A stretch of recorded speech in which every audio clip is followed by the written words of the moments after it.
Sekarang kita masuk di dalam bukti-bukti dari bapak-bapak gereja mula-mula. Yang pertama adalah Origen. Origen di dalam komentarnya kepada Kitab Agung yang diterjemahkan ke dalam bahasa Latin, dia berkata mengenai kitab suci ini yang disebut apokrifa. Oke, karena alasan bahwa banyak hal ditemukan di dalamnya yang korup dan melawan iman yang benar yang diberikan oleh para penetua, telah memutuskan untuk tidak mengakui mereka dan tidak diberikan tempat atau diakui otoritasnya. Origen sendiri dia berkata tidak. Dia menolak itu dia karena dia anggap itu, dia melihat kitab-kitab itu korup. Nah, saudara-saudara, misalnya ensiklopedia Katolik, dia menyebutkan ensiklopedia itu pada abad 5 sampai pada abad 15, di mana dia mengatakan bahwa memang ada yang senang dengan apokrifa, yang lain merasa tidak menguntungkan otoritasnya, berarti yang lain tidak terima dan kesucian mereka, sementara yang lain ragu-ragu di antara keduanya. Sejumlah penulis yang penghormatannya terhadap kitab-kitab ini diliputi oleh beberapa kebingungan mengenai posisi mereka yang sebenarnya. Dan di antara mereka yang kita catat adalah Thomas Aquinas. Dia berkata, Thomas Aquinas itu meragukan dan tidak berani menganggap kitab-kitab apokrifa itu sebagai kitab yang berotoritas. Hanya sedikit yang diketahui secara tegas mengakui kanonisitas mereka, hanya sedikit. Kalau ada yang mengakui, hanya sedikit. Nah, sikap yang berlalu dari para penulis abad pertengahan barat secara substansial hanya dari bapak-bapak Yunani, tetapi dari orang-orang yang lebih konservatif, orang-orang yang lebih mengenal budaya dari orang-orang Yahudi tidak menerima. Misalnya Anastasius, termasuk tentu saja Anastasius, Origen, dan Cyril dari Yerusalem. Mereka pun berbicara menentang kanonisitas bagian dari besar atau semua dari apokrifa. Mereka tidak menerima.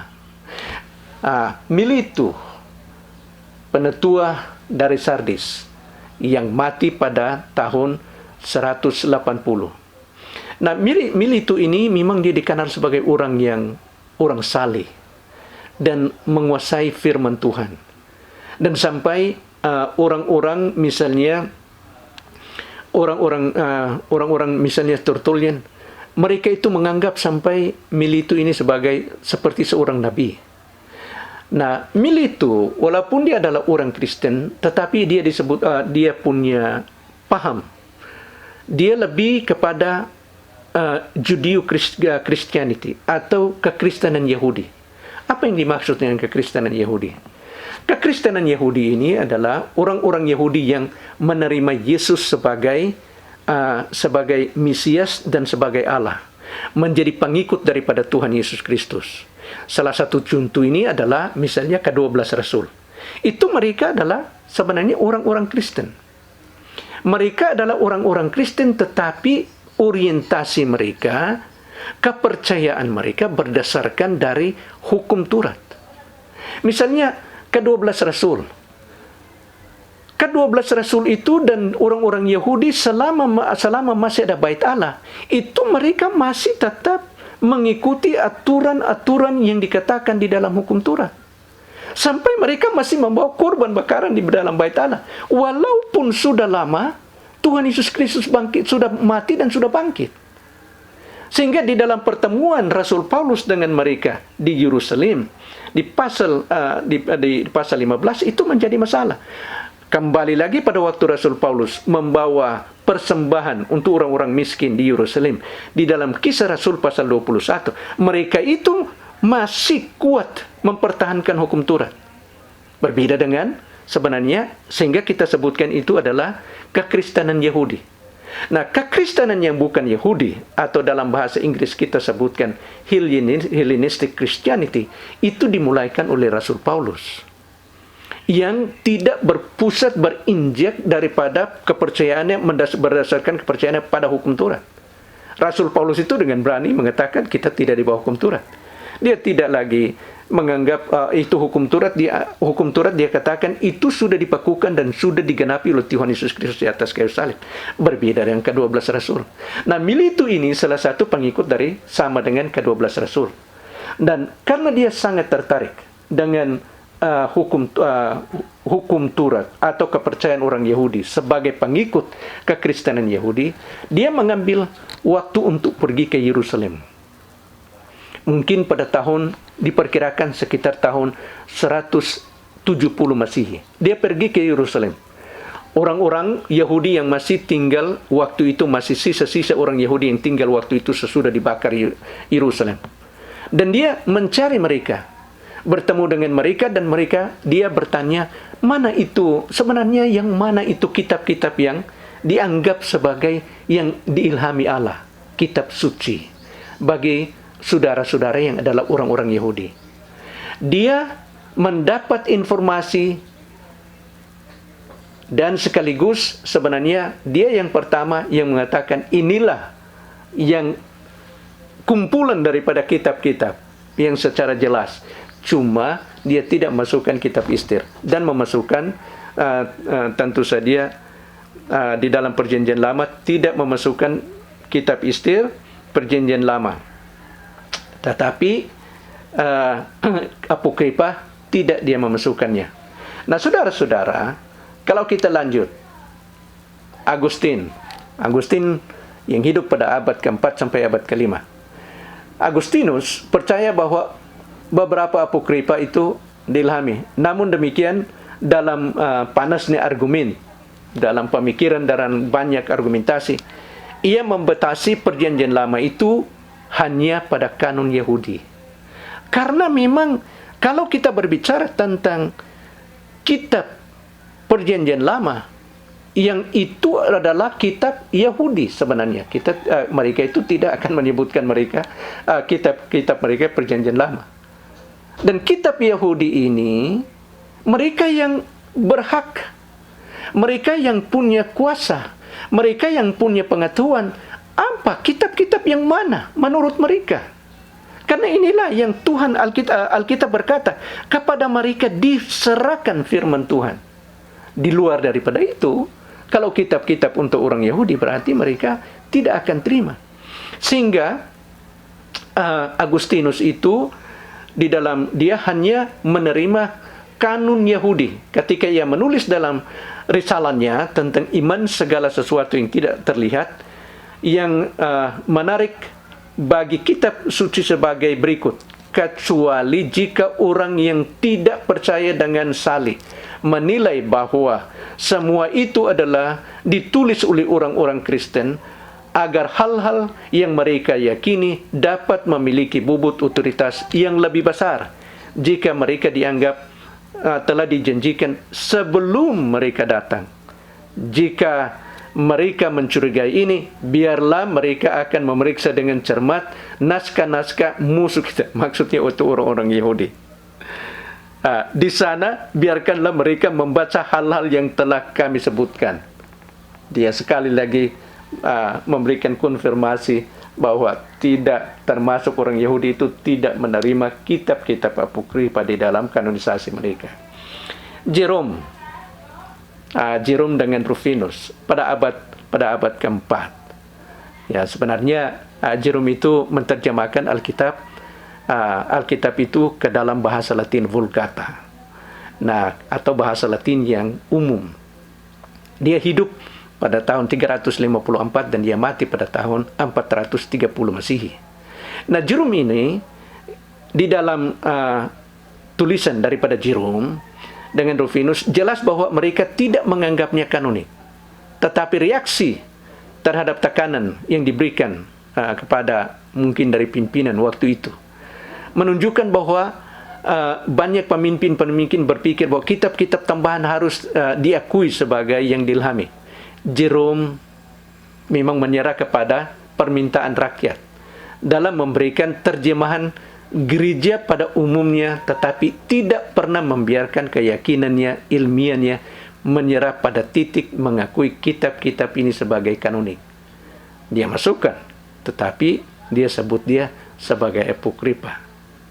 Nah, John Wycliffe ini adalah sebenarnya John Wycliffe, kalau kita lihat, John Wycliffe adalah orang yang menerjemahkan Alkitab itu ke dalam bahasa Inggris. Walaupun ada yang sebelumnya menerjemahkan, tetapi yang lebih banyak, hampir seluruh Alkitab itu yang diterjemahkan oleh Wycliffe. Yang pertama hampir seluruhnya. Seorang humanis yang hidup pada tahun 14, abad ke-14. Telah menyatakan dalam terjemahan Alkitabnya bahwa kitab apapun yang ada dalam Perjanjian Lama selain 25 ini akan ditempatkan di antara apokrifa. Dia bilang dah, kalau ada kitab-kitab lain selain daripada 39 kitab itu, atau daripada kitab Yahudi itu, berarti itu semua itu dimasukkan sebagai apokrifa. Yaitu tanpa otoritas atau kepercayaan. Itulah yang dikatakan oleh Wycliffe. Meskipun demikian, terjemahan Alkitabnya mencakup apokrifa dan surat Laodikia. Ini Laodikia nanti kita akan bicarakan pada waktu pembahasan tentang kanonisasi Perjanjian Baru. Nah, saudara-saudara, ini kita baru melihat bagaimana misalnya dari Tuhan Yesus, dari bapak-bapak gereja, dan juga kita sudah melihat bagaimana di dalam sejarah bahwa ini memang tidak diterima, baik dari kalangan orang-orang Yahudi yang konservatif. Di dalam Alkitab mereka, Masoretis itu tidak ada apokrifa, karena memang mereka tidak menerima itu sebagai kitab yang diilhami oleh Allah. Sekarang kita tentu saja itu bisa saja dianggap argumentasi baik dari kesaksian dari bapak-bapak gereja dan Tuhan Yesus Kristus dan pada ahli sejarawan. Sekarang kita akan membahas tentang ajaran-ajaran yang salah. Ini juga menambah alasan mengapa sampai tidak diterima kitab-kitab apokrifa sebagai sebagian daripada kitab suci. Nah, bagian yang pertama adalah di dalam ajaran adalah yang terdapat di dalam Tubit. Oke, bagian yang pertama tentang ajaib atau magic. Nah, ini saya pikir ini Tubit pada waktu rupanya dia mencari istri. Sebelum mereka menikah, menurut dia mendapat suatu penglihatan. Dan firman Tuhan. Nah, firman Tuhan itu menceritakan bagaimana caranya mengusir iblis itu supaya tidak mengganggu di dalam kehidupan mereka. Dia diperintahkan ini di dalam Tubit pasal 6 ayat 1 sampai ayat 17. Oke, dalam 16 saja kita baca salah satu ayatnya. Ketika kamu masuk ke dalam kamar pernikahan, kamu harus mengambil abu dari wangi-wangian itu dan meletakkannya hati ikan itu dan membuat asap dengan itu. Dan iblis akan mencium bau itu dan pergi dan tidak pernah datang lagi. Tetapi ketika kamu akan datang kepadanya, bangkitlah kamu berdoa dan berdoa kepada Tuhan yang berbelas kasihan, yang akan mengasihi kamu, dan selamatkanlah kamu. Janganlah takut, karena Dia ditunjuk kepadamu sejak awal, dan engkau harus melindunginya, dan Dia akan pergi bersamamu. Selain itu, saya kira Dia akan melahirkan anak-anak sekarang anak-anak. Nah, sekarang ketika Tobias mendengarkan hal-hal ini, ia mencintainya dan hatinya secara efektif bergabung dengannya. Saudara-saudara, saya pikir bagaimana ini sama dengan dukun. Gimana kalau seandainya kita diajarkan, oh ambil ini semacam abu ini, yang abu wangi ini dia. Kemudian ini semacam ikan ini, hati dari semacam ikan ini bakar dia supaya mengusir setan. Kok bagaimana? Di dalam selain daripada itu, ada juga sebenarnya dukungan dari mereka ini mendukung ajaran purgatori atau api penyucian yang terdapat di dalam Tubit pasal 12 ayat 9. Begitu pula sebenarnya ajaran ini bisa juga ditemukan di dalam 2 Makabis yang berkata, ini mungkin salah satu alasan mengapa sampai orang-orang Katolik Roma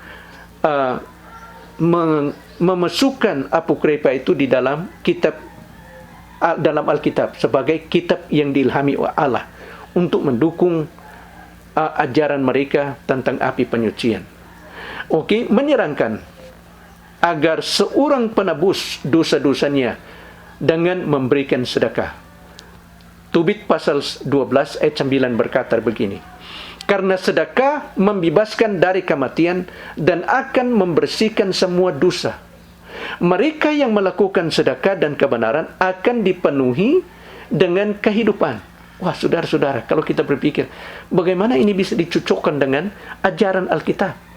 Sedangkan Alkitab itu dengan jelas dia berkata, misalnya tulisan daripada 1 Petrus pasal 1, dari 18 sampai 21, dia berkata bahwa kita dibeli bukan dengan emas dan perak, tetapi dengan harga yang mahal. Itu dibayar bukan dengan sedekah, bukan dengan perak, bukan dengan emas, bukan dengan perbuatan baik, tetapi itu dibayar dengan darah yang mahal, yaitu dari darah daripada Tuhan Yesus Kristus. Nah, kalau kita melihat misalnya dalam perjanjian baru, kisah daripada Tuhan Yesus Kristus. Kisah daripada Tuhan Yesus Kristus tentang orang kaya dan orang kaya dan Lazarus. Nah, mereka itu sesudah mati, Alkitab berkata, Tuhan Yesus Kristus berkata bahwa mereka dibawa ke satu tempat, di tempat alam maut. Orang kaya itu ditempatkan di tempat penderitaan. Lazarus itu ditempatkan di pangkuan Abraham. Dan Alkitab berkata bahwa ada satu jurang di antara mereka, di mana mereka tidak bisa menyeberangi. Baik Lazarus tidak bisa menyeberang ke sebelah, begitu pula dengan orang kaya tidak bisa menyeberang ke sebelah. Dan ini sebenarnya tidak memberikan indikasi bahwa masih ada pengharapan sesudah kematian. Tidak. Apalagi kalau kita berpikir, kalau seandainya ajaran purgatori atau api penyucian ini, bahwa kalau seandainya kita masuk di tempat itu perbuatan kita yang baik, atau doa-doa daripada orang-orang yang masih hidup, mendoakan orang yang sudah mati, memberikan sedekah, supaya mereka akan dibebaskan dari tempat api penyucian. Itu sebenarnya berlawanan dengan apa yang dikatakan oleh Tuhan Yesus Kristus. Selain daripada itu, sekali lagi, tidak ada perbuatan baik atau tidak ada sesuatu yang bisa membayar keselamatan kita. Hanya darah daripada Tuhan Yesus Kristus yang membayar dosa-dosa kita dan yang menyelamatkan kita. Ajaran lain yang terdapat di dalam Apokripa yang berbeda dengan ajaran daripada Alkitab, yaitu keberadaan jiwa dan reinkarnasi. Apokripa mengajarkan doktrin yang salah tentang keberadaan jiwa, yang menunjukkan bahwa jenis tubuh yang sekarang telah ditentukan oleh karakter jiwanya yang dalam kehidupan sebelumnya. Sebenarnya ini adalah ajaran reinkarnasi yang dianut dari orang-orang yang sebenarnya bukan orang Kristen. Yang katanya, misalnya dalam Hikmat Salomo pasal 8 ayat 19 sampai 20, sekarang aku masih kecil dan jiwa yang baik jatuh ke nasibku. Sebaliknya, karena baik saya datang ke tubuh yang tidak tercemar. Berarti ini kalau seandainya saudara-saudara dapat jiwa atau orang yang masuk di dalam tubuh yang tercemar adalah karena memang jiwanya pada dasarnya tidak baik. Sehingga sebelumnya itu dia memiliki satu jiwa yang tidak baik, sehingga dia mendapat satu tubuh yang tercemar. Nah, ini sebenarnya ini adalah salah satu doktrin yang dikenal di kalangan bangsa-bangsa kafir yang bertentangan dengan konsep Alkitab atau kitab suci, bahwa jiwa manusia itu dikembangkan bersama-sama pada saat pembuatan tubuhnya atau perkembangan tubuhnya pada waktu dia masih kecil. Oke, kalau kita lihat di dalam Mazmur pasal 39 ayat 13 sampai 16, dia berkata, "Sebab engkaulah yang membentuk buah pinggangku, menenun aku dalam kandungan ikatan atau ibuku. Aku bersyukur kepadamu oleh karena kejadianku dahsyat dan ajaib. Ajaib apa yang kau buat, dan jiwaku benar-benar menyadarinya. Tulang-tulangku tidak terlindung bagimu ketika aku dijadikan di tempat yang tersembunyi, dan aku direkam di bagian-bagian bumi yang paling bawah. Matamu melihat selagi aku bakal kecil, dan dalam kitabmu semuanya tertulis hari-hari yang akan dibentuk sebelum ada satu pun daripadanya." Ucapan selanjutnya kita bisa lihat di dalam Zakarias pasal 12 ayat 1, di mana dia berkata, "Firman Tuhan tentang Israel, demikianlah firman Tuhan yang membentangkan langit dan meletakkan dasar bumi, yang menciptakan roh dalam diri manusia." Berarti roh dan jiwa manusia itu berkembang bersama-sama dengan tubuh. Bukan jiwanya sudah ada lebih dahulu dan rohnya ada lebih dahulu dan sudah terbentuk, baru dia masuk di dalam satu tubuh. Bukan. Itu bukan ajaran daripada Alkitab. Sekali lagi, Alkitab tidak mengajarkan reinkarnasi dan juga prakeberadaan daripada manusia. Nah, sekarang informasi-informasi yang diragukan, misalnya informasi historis, informasi tentang Baruk. Baruk itu menurut Nabi Yeremia, mereka itu pergi ke Mesir dan tidak mengikuti apa yang difirmankan oleh Tuhan. Nah, inilah yang dikatakan di dalam Apokripa. Kalau Apokripa, malah mereka berkata bahwa mereka pergi ke Babil. Misalnya, laki-laki, perempuan, anak-anak, putri-putri raja yang setiap orang yang telah dibiarkan Nebukadnezar kepada pasukan pengawal pada Gedalia bin Ahikam dan bin Safan, juga Nabi Yeremia dan Baruk bin Neria, lalu mereka pergi ke tanah Mesir, sebab mereka tidak mau mendengarkan suara Tuhan, maka sampailah mereka ke Tafanhis. Nah, ini yang dikatakan oleh Nabi Yeremia, apa yang sungguh-sungguh terjadi pada waktu itu. Dia sendiri yang menyaksikan bahwa mereka itu tidak ikut pergi ke Babil, atau Babylon, tetapi mereka pergi ke Mesir. Tidak mendengarkan sebenarnya perintah mereka, ikut saja sama-sama dengan mereka yang pergi ke Mesir, sama dengan Daniel, Sadrak, Mesak, dan Abednego, dan lain-lain. Tetapi Baruk di dalam Baruk pasal 1 ayat 1 sampai 2, dia berkata, "Dalam bulan yang kelima, pada tanggal 10 bulan itu, itulah tahun ke-19 pemerintahan Nebukadnezar. Raja Babil datanglah, Nebukadnezar, kepala pasukan, dan Nabuzaradan, kepala pasukan dan pengawal yang melayani Raja Babil ke Yerusalem. Dan ia membakar rumah Tuhan dan rumah raja dan segala rumah di Yerusalem. Segala rumah orang-orang besar dibakarnya dengan api." Ini yang dikatakan oleh Yeremia. Tetapi itulah yang saya katakan tadi. Tetapi kalau Baruk, mereka katakan mereka itu pergi, inilah yang dikatakan di sini. Mereka pergi ke Babil. Sedangkan Yeremia sendiri menyaksikan bahwa mereka itu tidak pergi ke Babil. Mereka pergi ke Mesir. Tetapi Baruk, di dalam Baruk pasal 1 ayat 1 sampai ayat 2, dikatakan bahwa mereka pergi ke Babil.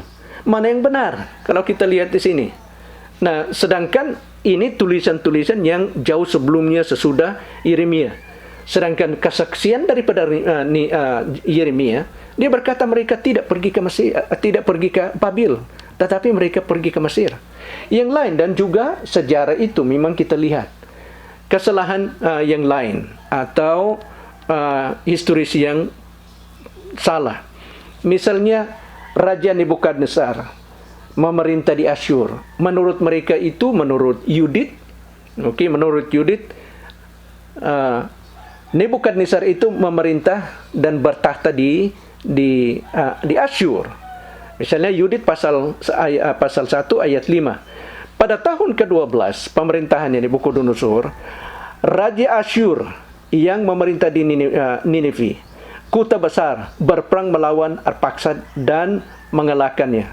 Nah, ini memang saya menyadari bahwa kalau saya mencoba melihat di dalam versi yang baru daripada King James Version, di mana itu ada dimasukkan apokripa, itu sudah tidak disebutkan di situ bahwa Nebukadnezar memerintah di Asyur. Tetapi yang aslinya sebenarnya itulah yang dikatakan di dalam aslinya, atau maksud saya yang lebih tua mengatakan itu dia. Nah, Baruk mencatat orang-orang Yahudi akan melayani di Babil selama 7 generasi. Nah, 7 generasi. Sedangkan kalau Yeremia mengatakan mereka itu akan tinggal selama di negeri itu, mereka akan tinggal di sana, di bangsa ini selama 70 tahun, bukan 7 generasi. Kalau 7 generasi itu lebih lama, lebih panjang daripada 70 tahun. Mana yang benar? Mana yang benar kalau kita lihat di sini? Pada kenyataannya dan dalam sejarah bukan 7 generasi, tetapi 70 tahun. Nah, misalnya kematian daripada Tobit. Ini juga dalam sejarah. Kematian daripada Tobit. Tobit dikatakan hidup selama 158 tahun. Ini dalam sejarah. Nah, ini dikatakannya di sini. Karenanya sekarang putraku, pertimbangkanlah apa yang sedekah lakukan dan bagaimana kebenaran dapat diberikan. Ketika dia mengatakan hal-hal ini, dia menyerah rohnya di tempat tidur, berusia 108 dan 50 tahun, dan dia dikuburkan dengan terhormat. Ini Tobit pasal 14 ayat 11. Nah, namun konon dia hidup kembali ketika Yerobeam memerintah melawan Yerusalem pada tahun 931 sebelum Masehi. Dan kemudian masih ada ketika bangsa Asyur menyerbu Israel pada tahun 722 sampai 21 sebelum Masehi. Berarti itu sekitar 210 tahun. Nah, kalau apa yang dikatakan di sini bahwa dia memerintah, dia bersama-sama, hidup bersama-sama dengan Yerobeam, memerintah melawan di Yerusalem itu, dan kemudian masih ada pada waktu bangsa Asyur menyerbu Israel, berarti itu umurnya menjadi 210, bukan 158. Sedangkan ayat yang sebelumnya dalam Tobit itu pasal 14 ayat 11 dikatakan umurnya itu 158 tahun. Mana yang benar? Ini sesuatu hal yang berkontradiksi atau kesalahan, mungkin kesalahan di dalam penulisan. Nah, ini salah satu sebab mengapa diragukan keabsahannya dan juga maksudnya bahwa ini diilhami oleh Allah. Kontradiksi dalam penciptaan. Misalnya di dalam Kejadian pasal 1 ayat 1 kita tahu bahwa Alkitab berkata pada mulanya Allah menciptakan langit dan bumi. Dan dalam Mazmur pasal 33 ayat 6 sampai 9, dia berkata bahwa oleh firman Tuhan langit telah dijadikan, oleh nafas dari mulutnya segala tentaranya, maksudnya malaikat-malaikat. Ia mengumpulkan air laut seperti dalam bendungan. Ia menaruh samudra raya ke dalam wadah. Biarlah segenap bumi takut kepada Tuhan. Biarlah semua penduduk dunia gentar terhadap Dia.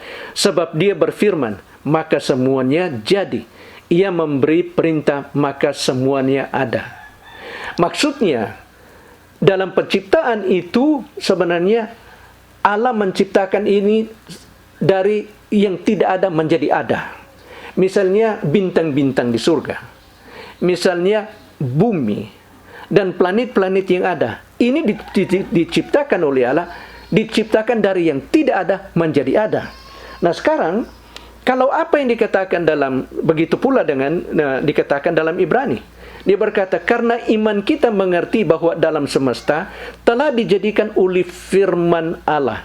Sehingga apa yang kita lihat telah terjadi dari apa yang tidak dapat dilihat. Maksudnya sebelum ada, Allah menciptakan itu segala sesuatu supaya menjadi ada. Nah sekarang, apokripa. Kalau dalam apokripa, Hikmah Salomo pasal 11 ayat 17. Apokripa membuat penciptaan dunia ini, dia berkata, dari benda tak terbentuk. Dia berkata begini, Hikmah Salomo pasal 11 ayat 17. Karena tanganmu yang maha kuasa, yang membuat dunia materi tanpa bentuk, tidak ingin mengirim di antara mereka banyak beruang atau singa ganas. Dia membentuk dunia ini dari hal-hal yang tidak terbentuk. Wah, berbeda sekali dengan apa yang dikatakan dalam firman Tuhan. Bahwa Dia menjadikan dunia dan segala-galanya yang ada di dalam semesta alam, itu dari yang tidak ada, hanya dengan firman Allah dia terbentuk jadi. Nah itulah sebabnya, ini salah satu alasan mengapa sampai tidak bisa diterima orang-orang Yahudi dan juga bapak-bapak gereja.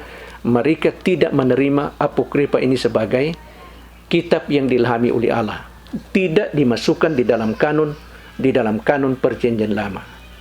Nah saudara-saudara, kalau kita tinjau kembali daripada kriteria yang terdapat sebenarnya, kalau bagi mereka ahli-ahli itu, penyelidikan mereka menemukan bahwa ada kriteria yang digunakan oleh sebenarnya yang berlaku oleh orang-orang Yahudi dalam kanonisasi perjanjian lama. Ada 4 yang kita sebutkan. Nah, saya mau ingatkan bahwa di dalam kanonisasi ini sebenarnya kalau kita lihat, ini kanonisasi ini proses. Bukan sesuatu rapat di mana mereka itu mengumpulkan kitab-kitab dan kemudian mereka pilih yang mana yang ilahi, mana yang tidak. Mana yang diilhami Allah dan tidak. Mana yang kita masukkan di dalam kitab suci ini atau yang tidak. Mana yang dibuang, mana yang disimpan. Nah, kanonisasi adalah satu proses yang terjadi. Nah, proses ini bisa kita pikirkan bahwa Musa itu pada 1450 tahun paling kurang atau 1500 sebelum Tuhan Yesus Kristus, penulisan kitab 5 kitab itu ditulis oleh Musa pada tahun-tahun itu sampai pada zaman Tuhan Yesus Kristus, atau kita katakan sampai pada zaman Yeremia, Nehemia dengan Ezra. Berarti paling kurang 1000 tahun, 1000 tahun lebih. Jaraknya itu 1000 tahun lebih proses sehingga itu perjanjian lama terbentuk menjadi begitu. Nah, memang ada kitab-kitab termasuk apa yang kita sebutkan kitab-kitab yang apokripa ini. Tetapi kitab-kitab apokripa ini sekali lagi tidak dimasukkan oleh orang-orang Yahudi menjadi sebagian daripada kitab suci. Karena orang-orang Yahudi yang menentukan kitab mereka. Nah, kriteria yang pertama, saya hanya mengingat kembali. Kriteria yang pertama, yaitu teksnya atau kitab itu harus ditulis dalam bahasa Ibrani. Mengapa? Karena mereka menganggap kecuali kitab, misalnya kitab Daniel dengan Ezra. Karena memang ada campuran sedikit bahasa Aram. Karena mereka itu di dalam pembuangan. Nah, karena mereka sebenarnya kalau kita melihat orang-orang Yahudi itu memang bahasa mereka selama mereka itu dia sebagai satu bangsa, mereka memiliki satu bahasa, yaitu bahasa Ibrani. So, mereka itu menganggap bahasa yang kudus bagi bangsa Israel ialah bahasa Ibrani. Sehingga kalau kitab mereka, kitab suci mereka itu ditulis dalam bahasa Ibrani, kecuali itu yang saya sebutkan tadi pada waktu masa pembuangan, di mana ada campuran dengan bahasa Aram. Yang kedua, teks harus disetujui oleh pengguna komunitas Yahudi. Berarti harus beredar itu dia dan diterima oleh komunitas Yahudi, di mana saja itu dibacakan dan dipelajari dan dihormati dan digunakan untuk pengajaran-pengajaran. Nah, selama 1000 tahun lebih, pada waktu ditulis, misalnya ditulis 5 kitab dari Musa, dan yang kitab-kitab yang lain ditulis, itu beredar dan kemudian beredar, dan mereka tahu persis bahwa kitab-kitab inilah yang adalah sungguh-sungguh ditulis dari orang-orang yang mendapat ilham daripada Allah. Nah, kalau seandainya tidak diterima oleh komunitas orang Yahudi, dia gugur. Itulah yang terjadi dengan kitab-kitab yang kita katakan kitab-kitab apokrifa. Nah, tulisan-tulisan memang ada yang disebutkan antilegomena dan homolegomena atau monolegomena, yang dipertanyakan apakah memang dia harus masuk di dalam kitab suci daripada orang-orang Yahudi. Tetapi pada akhirnya itu kitab-kitab yang kita sebutkan antilegomena, misalnya kitab Istir, ini sebagai contoh, Pengkhotbah, atau kalau kita katakan ada beberapa kitab yang lain yang dipertanyakan itu dia, misalnya termasuk juga Ruth, iya dipertanyakan. Tetapi semuanya kemudian itu diterima oleh komunitas orang Yahudi. Nah, walaupun dipertanyakan, sebelumnya dipertanyakan, tetapi pada akhirnya mereka menerima itu, dimasukkan di dalam kitab suci daripada orang Yahudi. Yang ketiga adalah tulisan harus mengandung salah satu tema janji Yudaisme yang agung. Misalnya seperti pemilihan, perjanjian yang dilakukan oleh Tuhan. Nah, itulah sebabnya misalnya Kidung Agung. Kidung Agung itu termasuk daripada antilegomena. Tetapi akhirnya juga mereka menerima, karena mereka berpikir bahwa Kidung Agung itu adalah sebenarnya satu bentuk dalam alegori yang menggambarkan kasih Allah itu sama dengan seorang mengasihi istrinya. Kasih Allah itu kepada bangsa Israel sama dengan dia melihat istri seseorang yang melihat istrinya. Itu sesama dengan semacam alegori yang sungguh-sungguh bagaimana Allah itu memelihara dan dia mengasihi bangsa Israel. Yang keempat, itu harus ditulis, kitab itu harus ditulis sampai pada zaman Isra atau Nehemia, karena diyakini bahwa ilham telah berhenti. Itu yang saya katakan tadi, yang diakui oleh Makabi sendiri, bahwa tidak ada nabi sesudah pada zamannya. Sehingga kitab Isra dan Nehemia itu diyakini bahwa itu ilham. Pada waktu itu menurut mereka sesudah itu tidak lagi ada kitab-kitab yang ditulis. Nah, saudara-saudara, tentu saja kalau kita berpikir, bisa saja kita bertanya, kalau begitu Pak, apakah manfaat faidah daripada kitab-kitab apokrifa? Sebenarnya ada. Saya sendiri pun membaca kitab-kitab apokrifa. Nah, walaupun tidak membaca begitu banyak, lebih banyak membaca daripada kitab-kitab yang adalah kitab suci kita. Tetapi kitab apokrifa, walaupun dia mengandung kesalahan-kesalahan dalam historis dan juga dalam ajaran-ajaran, tetapi mengandung fakta-fakta yang menyukung sebenarnya fakta-fakta sejarah. Misalnya keberadaan daripada bangsa Israel pada masa antara yang kita sebutkan antara Malyaki dengan Matius. Itu masa yang disebutkan intertestamental, atau orang lain sebutkan itu sebagai masa diam. Apa yang terjadi pada bangsa Israel? Nah, itu kita bisa lihat di situ. Perjuangan mereka melawan tekanan dari pemerintahan Yunani yang mencemarkan sampai bait Allah. Bukan hanya itu, tetapi sesudah juga mereka Sesudah Yunani itu dikalahkan oleh Romawi pada tahun 67 sebelum Masehi, itu mereka punya banyak perjuangan-perjuangan. Dan sebelumnya itu dia, Makabi menuliskan bagaimana perjuangan-perjuangan mereka. Itu ada di dalam sejarah. Dan itu juga sekaligus diceritakan di dalam kitab-kitab apokrifa. Sehingga kita bisa, sebenarnya kalau kita mempelajari, ada waktu untuk belajar. Sungguh-sungguh membaca kitab-kitab apokrifa ini ada gunanya. Dan yang lain adalah untuk kita mengetahui mengapa sampai orang Yahudi dan bapak-bapak gereja dahulu tidak mengakui keabsahan daripada kitab-kitab apokrifa. Dan mereka semakin yakin bahwa kitab yang dimiliki orang Yahudi, yaitu 39 kitab dalam perjanjian lama, itulah yang diilhamkan oleh Allah. Dalam kata lain, kita bersyukur dengan fakta-fakta yang kita bisa temukan, yang kita bisa pelajari, membuktikan bahwa kitab yang kita miliki ini bukan hanya kita terima dengan mata tertutup. Kita loncat di dalam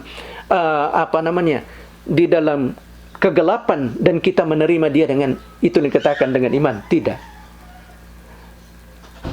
Alkitab kita, keabsahan daripada Alkitab kita itu didukung dengan sejarah, dengan fakta-fakta yang ada. Bukan hanya sekedar tradisi, tetapi itu dibuktikan. Bukan hanya sejarawan yang membuktikan, sampai Tuhan Yesus Kristus membuktikan.